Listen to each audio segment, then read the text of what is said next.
नमस्कार दोस्तों, स्वागत है आपका स्टेनो गुरु यूट्यूब चैनल। दोस्तों आज की वीडियो में हम लोग प्रैक्टिस करेंगे पार्लियामेंट रिपोर्टर के लिए डिक्टेशन का अभ्यास करेंगे। दोस्तों जैसा कि आपको पता है कि वहां पे दो डिक्टेशन बोला जाएगा, एक 160 शब्द की होगी और एक 140 की होगी। तो 160 के लिए जाहिर सी बात है कि तैयारी आप 170 की करके जाएंगे तभी वहां पे डिक्टेशन हो पाएगा। और दोस्तों प्रैक्टिस आपको कम से कम 12 से 15 मिनट की करनी है, ताकि वहां पे आपको ये ना लगे कि डिक्टेशन कितना लंबा जा रहा है। ठीक है, ताकि 10 मिनट यूं निकल जाए आपको पता भी ना चले। तो इसी क्रम में दोस्तों आज का जो डिक्टेशन है वो 170 शब्द प्रति मिनट की स्पीड से रहेगा और 12 मिनट का डिक्टेशन होगा। तो सभी लोग इसको प्रैक्टिस करेंगे और मैटर को ट्रांसक्राइब करेंगे। पीडीएफ इसका आपको हमारे टेलीग्राम पर मिल जाएगा। टेलीग्राम का लिंक वीडियो के डिस्क्रिप्शन में दिया गया है। अगर आप हमारे लिंक या ग्रुप से नहीं जुड़ पा रहे हैं तो आप गूगल प्ले स्टोर से टेलीग्राम इंस्टॉल करके उसमें स्टेनो गुरुजी सर्च करेंगे तो भी आप हमारे ग्रुप से जुड़ जाएंगे। इसके अलावा दोस्तों अगर आप डेली डिक्टेशन चाहते हैं तो आप चाहें तो चैनल का मेंबरशिप ले सकते हैं, पेड ग्रुप को ज्वाइन कर सकते हैं। डिक्टेशन लिखने के बाद अपना बहुमूल्य सुझाव हमें कमेंट बॉक्स में जरूर देना, ताकि आने वाले वीडियो में हम और बेहतर कर पाएं। तो ज्यादा समय ना लेते हुए चलिए स्टार्ट करते हैं। रेडी, 5 सेकेंड,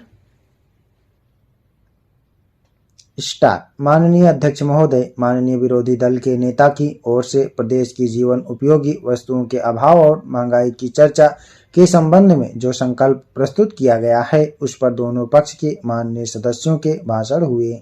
मैं उन समस्त माननीय सदस्यों का बड़ा आभारी हूं जिन्होंने ऐसे संकट के समय इस समस्या को सुलझाने की कोशिश में लगी इस सरकार को धन्यवाद दिया, बधाई दी है। मैं उनका भी बहुत आभारी हूं जिन्होंने इस समस्या को सुधारने के संबंध में अपने महत्वपूर्ण सुझाव दिए हैं।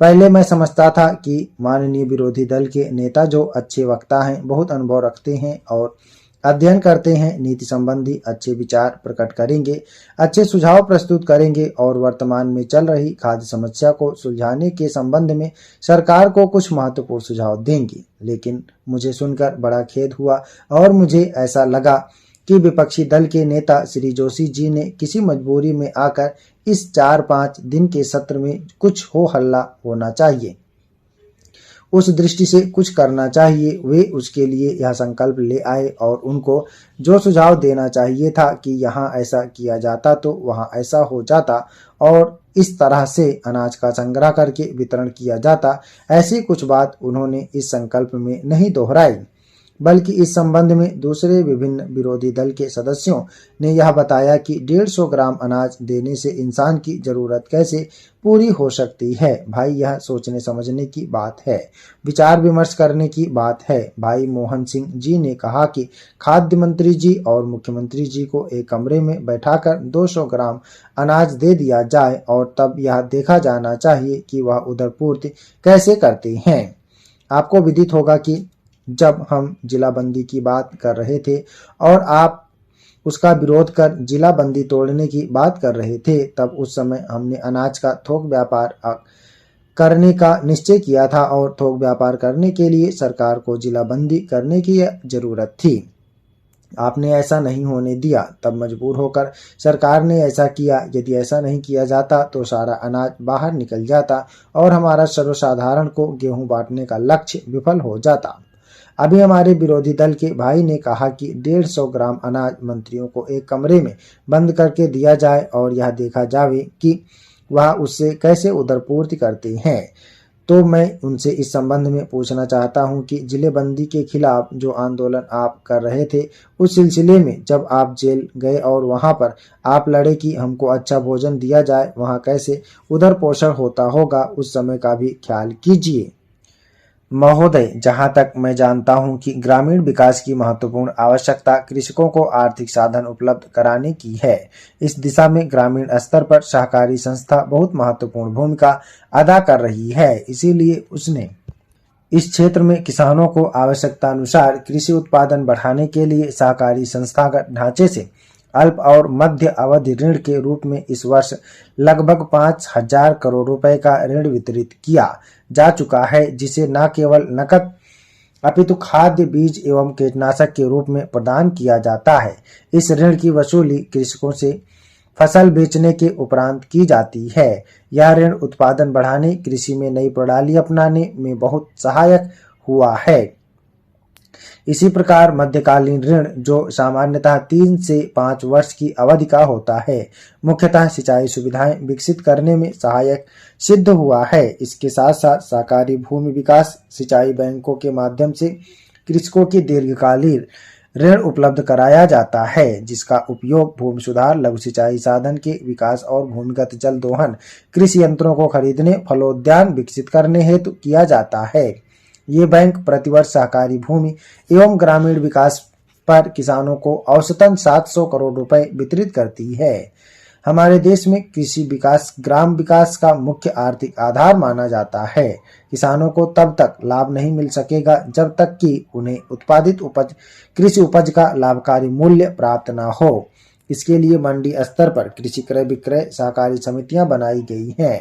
एक तरफ ये समितियां किसानों को समय समय पर रासायनिक खाद उपलब्ध कराती हैं, उन्नत बीज फसल के समय देती हैं, कीटनाशक दवा मुहैया कराती हैं, उन्हें कृषि उपज का लाभकारी मूल्य दिलाने और उपभोक्ता सामग्री सुलभ कराने का प्रयत्न भी करती हैं। किसान को समय पर बीज नहीं मिलेगा तो फसल कैसे होगी?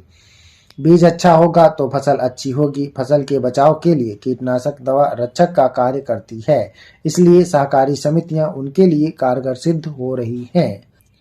महोदय, कृषि उत्पादन का पूरा आर्थिक लाभ किसानों को तब प्राप्त हो सकता है जब ग्रामीण क्षेत्रों में ही कृषि उपज का संसाधन हो। इससे ग्रामीण क्षेत्रों में न केवल रोजगार के अवसर बढ़ेंगे, अपितु कृषकों को उनकी उपज का सर्वाधिक मूल्य मिल सकेगा। महाराष्ट्र और गुजरात की कुछ सहकारी इकाइयों ने कृषकों के विकास का ऐसा मार्ग प्रशस्त कर दिया जिससे कृषकों के आर्थिक सामाजिक जीवन में वांछनीय परिवर्तन कर विकास को सशक्त स्वरूप प्रदान हुआ है। कृषि उपज का संसाधन कर उसका लाभकारी मूल्य दिलाने के उद्देश्य से देश में चीनी मिलें, सूत मिलें, तेल मिलें और चावल मिलें चल रही हैं। इन इकाइयों ने, विशेषतः सहकारी चीनी मिलों ने, ग्रामीण विकास में बहुत महत्वपूर्ण योगदान दिया है और सिद्ध कर दिया है कि सहकारी संगठनों की ग्राम विकास में सबसे अधिक महत्वपूर्ण भूमिका हो सकती है। अध्यक्ष महोदय, हमारा देश कृषि प्रधान देश है, लेकिन खाद्यान्न के मामले में देश आत्मनिर्भर हुआ है। अब तो हमारा देश गेहूं का आयात भी करता है। यह हमारे और देश के लिए बड़ी गर्व और बहुत ही प्रसन्नता की बात है कि आप बहुत सी चीज़ों का आयात निर्यात कर सकते हैं, लेकिन चीनी, चावल, मक्का, दाल, तेल निर्यात करके दूसरे देशों से हम पानी आयात कर सकते हैं। गर्मियों के मौसम में हमारे राज्यों के अनेक जिलों, कस्बों, शहरों और गांवों में पानी की समस्या विकट रूप से उत्पन्न होने लगती है। यह भी हमारे देश की उन गंभीर समस्याओं में से एक सबसे बड़ी समस्या है। श्रीमान, यदि आपकी अनुमति हो तो इस समस्या से निपटने के लिए कुछ सुझाव आपके सामने रखना चाहता हूं और निवेदन करना चाहता हूं कि सर्वप्रथम तो सरकार को प्रत्येक जिले में बैठकें आयोजित किया जाना चाहिए, जिसमें कि जिलाध्यक्ष और संभागायुक्त को चाहिए कि गर्मियों के मौसम में पेयजल उपलब्धता लगातार बनाए रखने और स्वच्छ जल प्रदाय करने की ओर विशेष ध्यान दिया जाए। अतः अब आवश्यक हो गया है कि उपलब्ध संसाधनों का भरपूर उपयोग कर इन पर कलेक्टर, कमिश्नर को स्वयं रुचि लेते हुए सिंचाई एवं लोक स्वास्थ्य यांत्रिकी विभाग के अमले पर निगरानी रखनी चाहिए। समय समय पर बैठकें आयोजित कर चिकित्सा, विद्युत एवं नगर परिषद के अधिकारियों को निर्देश देते रहना चाहिए, क्योंकि पेयजल एवं सफाई व्यवस्था का सीधा संबंध ग्रीष्मकाल में होने वाली बीमारियों से होता है। अतः उन्हें यह भी प्रयास करने होंगे कि सभी क्षेत्रों में स्वच्छ पानी आवश्यकतानुसार प्रदाय होता रहे। उन्होंने बैठक की समीक्षा करते हुए संबंधित संस्थानों के अधिकारियों को संबोधित कर निर्देश दिए कि वे कुछ यह सुनिश्चित करें कि ग्रामीण क्षेत्रों में नियुक्त उनके अधिकारी एवं कर्मचारी आवश्यक रूप से अपने इलाकों में उपस्थित रहकर समस्याओं का यथोचित निराकरण करें। यदि कोई पेयजल की ऐसी योजना स्वीकृत के अभाव में लंबित पड़ी हो तो उसकी सूचना यथासमय सूची सहित शीघ्र उपलब्ध कराई जाए, ताकि उसकी स्वीकृति हेतु शीघ्र प्रयास किए जा सकें। पेयजल की समस्या पर हर राज्य सरकार सर्वोच्च प्राथमिकता देती है, हमें भी देना चाहिए। जहां तक हो सके नागरिकों के साथ साथ मवेशियों के लिए पीने के पानी की व्यवस्था होनी चाहिए।